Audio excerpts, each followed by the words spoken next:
بسم اللہ الرحمن الرحیم۔ المصدر اسم للحدث الجاری علی الفعل۔ جب مصنف رحمۃ اللہ علیہ اسماء غیر عاملہ کے بیان کرنے سے فارغ ہوئے تو اب یہاں سے اسماء عاملہ کو بیان فرما رہے ہیں، اور ان میں سب سے پہلا مصدر ہے۔ مصدر کی تعریف کی ہے، مصدر اسم للحدث الجاری علی الفعل، کہ مصدر اس نام ہے اس حدث کا، کام کا، جو فعل کے لیے اصل ہوتا ہے۔ جاری علی الفعل کا معنی ہے وہ جو فعل کے لیے اصل ہوتا ہے اور فعل اس سے نکالے جاتے ہیں، مشتق کیے جاتے ہیں، اس حدث کو اسم کہا جاتا ہے۔ اسم للحدث الجاری علی الفعل اس حدث کا نام ہے جو فعل پر جاری ہوتا ہے، یعنی فعل کے لیے اصل ہوتا ہے اور افعال اس سے نکالے جاتے ہیں۔ وہ من ثلاثی المجرد سماعن، مصنف رحمۃ اللہ علیہ فرماتے ہیں کہ ثلاثی مجرد کے جو مصادر ہیں ان کے وزن سارے سماعی ہیں، اور ان پر کسی کو قیاس نہیں کیا جا سکتا۔ ضرب یضرب کا ضربان مصدر ہے، یا سمع یسمع کا سماعن مصدر ہے، سمان و سمان، تو یہ سارے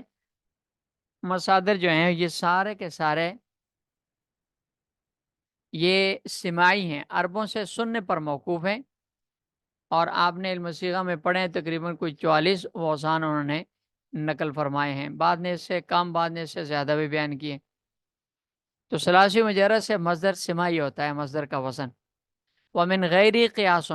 اور ثلاثی مجرد کے علاوہ ثلاثی مزید ہو گیا، رباعی مجرد ہو گیا، رباعی مزید ہو گیا، ان میں قیاسی ہے، یعنی ان میں مخصوص اوزان ہیں، ان کے مطابق ان وزنوں پر جتنے بھی آئیں گے اوزان، وہاں اس پر قیاس کر کے مصدر بنا لیا جائے گا۔ مثلا باب فعال کا مصدر رہتا ہے افعال، تفیل کا مطلب تفعیل، افعال، تفیل، مفاعلت، یہ قیاسی وزن ہے، ان کے مطابق پھر آگے قیاس کر کے دوسرے اوزان بنائے جائیں گے۔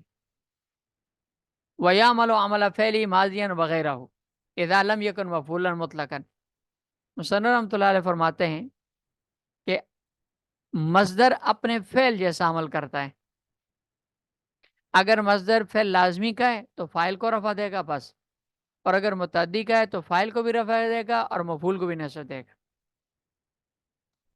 اور دوسرا یہ ہے کہ مصدر اپنے فعل کی طرح عمل کرتا ہے، جس طرح فعل ماضی، حال، استقبال تینوں زبانوں میں عمل کرتا ہے، ایسے ہی مصدر بھی تینوں زبانوں میں عمل کرتا ہے۔ بیام العملہ فعل ہی اپنے فعل جیسا عمل کرتا ہے، ماضین وغیرہ زمانہ ماضی میں بھی عمل، مضارع میں، حال میں بھی، اور اس میں مستقبل میں بھی عمل کرتا ہے۔ اس کو ضربی، نیچے حاشیے میں دیکھیں لکھا ہوا ہے، اس کو ضربی امسن زیدن، کل جو میں نے زید کو مارا تھا نا اس کو یاد کرو، تو یہ امسے کی وجہ سے ضربی مصدر نے ماضی میں عمل کیا۔ حال استقبال میں ضرب اذکر ضربی زیدن الان،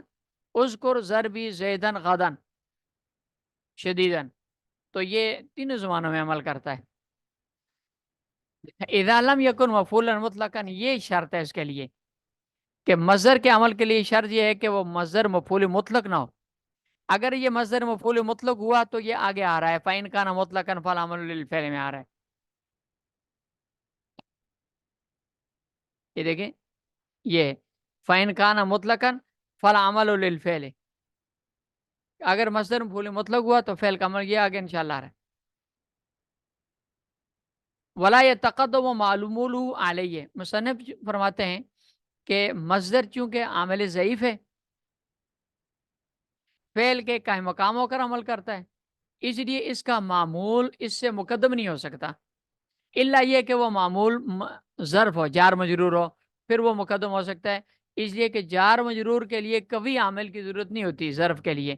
اس میں معمولی سا عمل، فعل کی بو بھی جس میں ہونا وہ بھی عمل کر لیتا ہے۔ اس لیے مصدر کا عامل اگر جار مجرور ظرف نہ ہو تو اس کو اس پر مقدم کرنا جائز نہیں ہے، کیونکہ عامل ضعیف ہے یہ، اور عامل ضعیف بغیر ترتیب کے عمل نہیں کرتا۔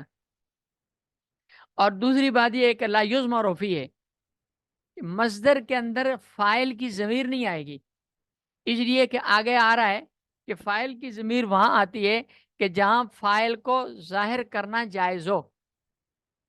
اور ولا یلزم ذکر الفاعل ہے، جائز نہیں واجب ہو، جبکہ فاعل کے مصدر کے فاعل کا مصدر کے بعد ذکر کرنا لازم نہیں ہے، بالکل سرے سے ذکر ہی نہ کریں تو بھی جائز ہے، حذف کر دیں۔ اس لیے کہ اگر ذکر کرنا لازم ہو تو مصدر کے اندر فاعل کی ضمیر بھی مستتر کی جائے گی، جس طرح فعل کے فاعل کو ذکر کرنا لازم ہے، تو اگر حذف کریں گے جیسے کوفی حضرات حذف کر دیتے ہیں تو اس میں پھر ضمیر آئے گی۔ ولا یضمر فیہ، لیکن مصدر کے اندر ضمیر نہیں آئے گی، اور نہ مصدر کے فاعل کا ذکر کرنا ضروری اور لازمی۔ وَيَجُوزُ اضافۃ الی الفاعل وقد یضاف الی المفعول، یہ مصنف رحمۃ اللہ علیہ مصدر کا عمل بیان کر رہے ہیں کہ مصدر یہ مضاف ہوتا ہے ہمیشہ،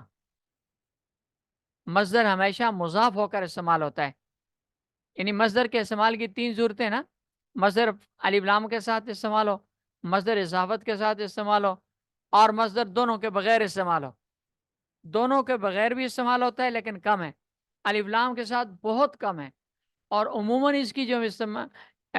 اس کا استعمال ہوتا ہے وہ اضافت کے ساتھ ہوتا ہے۔ پھر مصدر مضاف عام طور پر فاعل کی طرف مضاف ہوتا ہے، لیکن کبھی مفعول کی طرف بھی مضاف ہوتا ہے، اور قرآن کریم میں دونوں طرح کی اضافتیں منقول ہیں، وقد یضاف الی المفعول، اور کبھی مفعول کی طرف بھی مضاف ہوتا ہے۔ للہ علی الناس حج البیت، اس میں حج مصدر ہے جو مضاف ہے البیت کی طرف، اور وہ مفعول ہے، آگے اس کا معنی ستا الیہ سبیلا، یہ اس کا فاعل ہے۔ ولولا دفع اللہ الناس بعضهم لبعض، دفع مصدر مضاف ہے لفظ اللہ فاعل کی طرف، الناس آگے مفعول ہے، تو مصدر کی اضافت فاعل کی طرف ہوتی ہے، کبھی کبھی مصدر کو مفعول کی طرف بھی مضاف کیا جاتا ہے، یہ قد فاعل کے مقابلے میں ہے، اچھا کہ فاعل کے مقابلے میں مفعول کی طرف اضافت کم استعمال ہوتی ہے۔ وَإِعْمَالُ بِاللَّامِ قَلِيلٌ، مصدر کو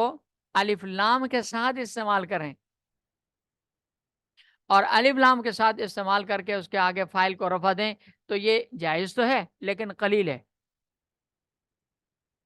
فَإِنْ كَانَ مُطْلَقًا فَالْعَمَلُ لِلْفِعْلِ،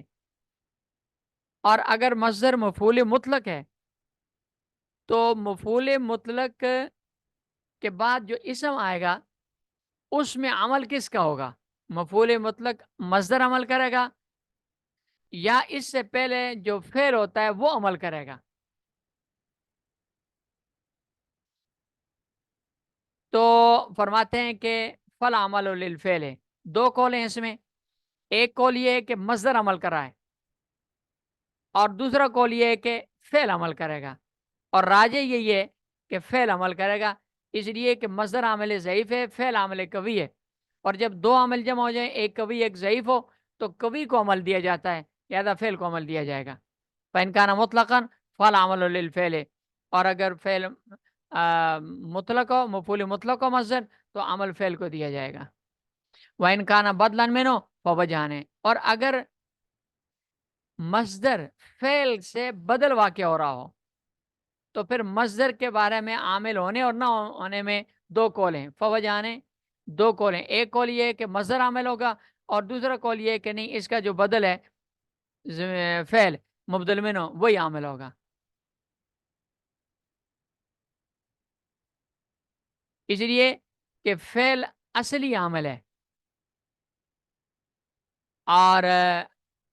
دوسرا قول یہ ہے کہ فاعل جب اس میں مصدر جب عمل کرے گا تو یہ فعل کا نائب ہو کر عمل کرے گا، دونوں قول ٹھیک ہے، لیکن راجح قول یہ ہے کہ فعل عمل کرے گا۔ یعنی یہ مصدر کی بیس مکمل ہوگی ہے، آگے فائل کی بیس انشاءاللہ وہ کل پڑھیں۔